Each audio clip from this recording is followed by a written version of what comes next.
हरे कृष्णा। एकादशी तिथि का हिंदू धर्म में विशेष महत्व बताया गया है।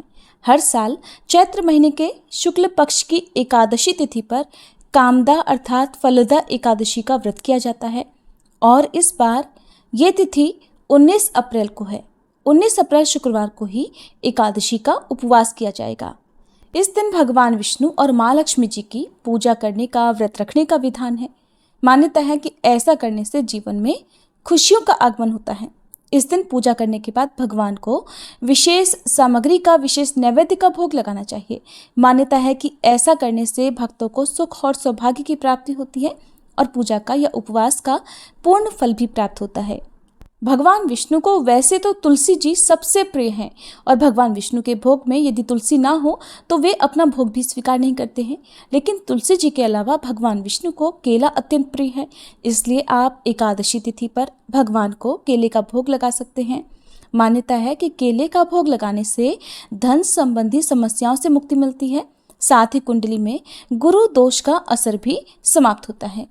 एकादशी के दिन भगवान श्री विष्णु को पंचामृत का भोग अवश्य लगाना चाहिए और पंचामृत में तुलसी दल जरूर रखना चाहिए। कहा गया है कि कामदा एकादशी पर विधि विधान से पूजा करके अगर कथा सुनी जाए तो पुण्य की प्राप्ति होती है और जन्म जन्मांतर के पाप भी मिट जाते हैं।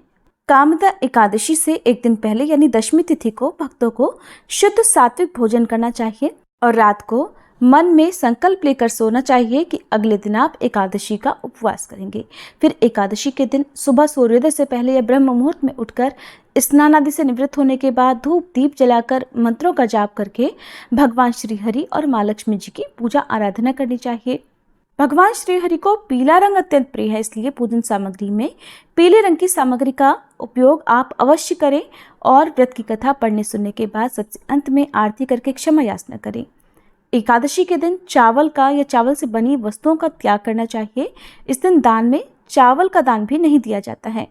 दिन भर उपवास रखकर रात में एक बार फिर से भगवान का पूजन अर्चन करके रात्रि जागरण यदि हो सके तो किया जाता है और अगले दिन द्वादशी तिथि को एक बार फिर से भगवान की पूजा अर्चना करके भगवान को सात्विक चीज़ों का भोग लगाया जाता है। इस दिन आप खिचड़ी का, मीठे पीले चावल का भोग लगा सकते हैं जिसमें तुलसी पत्र जरूर रखें।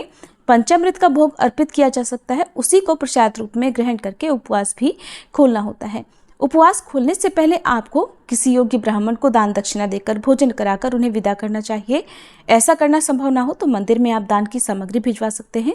कच्चे अनाज का दान आप कर सकते हैं या किसी भी गरीब जरूरतमंद व्यक्ति को दान की सामग्री दे सकते हैं। गौ माता के लिए गौग्रास अवश्य निकालना चाहिए। शुभ मुहूर्त बीतने के बाद यदि व्रत खोला जाता है तो व्रत अधूरा माना जाता है, इसलिए व्रत का पारण हमेशा शुभ मुहूर्त में करना चाहिए। व्रत कभी भी हरिवासर के समय नहीं खोलना चाहिए और हरिवासर का जो समय होता है वो द्वादशी तिथि का प्रथम 1/4 पहर होता है। अब जानिए एकादशी के शुभ मुहूर्त के बारे में और व्रत पारण मुहूर्त के बारे में। एकादशी तिथि प्रारंभ होगी 18 अप्रैल गुरुवार की शाम 5:33 से और समाप्त होगी 19 अप्रैल शुक्रवार की रात 8:05 पर। दशमी तिथि के नियमों का पालन गुरुवार को किया जाएगा। शुक्रवार के दिन सूर्योदय होगा सुबह 6:06 पर, सूर्यास्त होगा शाम 6:45 पर। ब्रह्म मुहूर्त रहेगा सुबह 4:30 बजे से 5:18 तक। अमृत काल, जो कि पूजा करने के लिए, मनोकामना पूर्ति के लिए सबसे उत्तम मुहूर्त माना जाता है, सुबह 8:14 से 10:02 तक रहेगा। अभिजीत मुहूर्त दोपहर 12 बजे से 12:51 तक रहेगा। राहु काल, जो कि अशुभ मुहूर्त होता है, सुबह 10:30 से दोपहर 12 बजे तक रहेगा। द्वादशी तिथि प्रारंभ होगी 19 अप्रैल शुक्रवार की रात 8:06 से। इसी के साथ हरिवासर का समय भी शुरू हो जाएगा। द्वादशी तिथि की समाप्ति होगी 20 अप्रैल शनिवार की रात 10:42 पर। इस दिन सूर्योदय होगा सुबह 6:05 पर, सूर्यास्त होगा शाम 6:45 पर। ब्रह्म मुहूर्त सुबह 4:29 से 5:17 तक रहेगा। आप सुबह की पूजा ब्रह्म मुहूर्त में भी कर सकते हैं। भगवान को भोग भी आप इस मुहूर्त में लगा सकते हैं। इसके अलावा अमृत काल में भी आप पूजा पाठ कर सकते हैं। सुबह 6:50 से 8:38 तक अमृत काल रहेगा। अभिजीत मुहूर्त दोपहर 12 बजे से 12:51 तक रहेगा और राहु काल दोपहर 1:30 बजे से लेकर 3 बजे तक रहेगा। क्योंकि शनिवार को द्वादशी तिथि सारा दिन रहने वाली है। अगर किसी कारण से आप सुबह के समय शुभ मुहूर्त में उपवास ना खोल पाए तो ऐसे में आप दोपहर 1 बजे से 3 बजे के बीच में भी अपना उपवास खोल सकते हैं, लेकिन कोशिश करनी चाहिए कि आप सुबह के समय ही व्रत का पारण कर सके।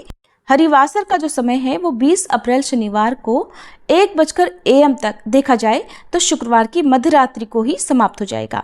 और द्वादशी तिथि को शनिवार के दिन व्रत पारण करते समय हरिवासर का समय नहीं रहेगा और आप व्रत का पारण कर सकते हैं शनिवार को सुबह 6:06 से लेकर 8:55 के बीच में। ये थी एकादशी की जानकारी। उम्मीद है आपको पसंद आई होगी।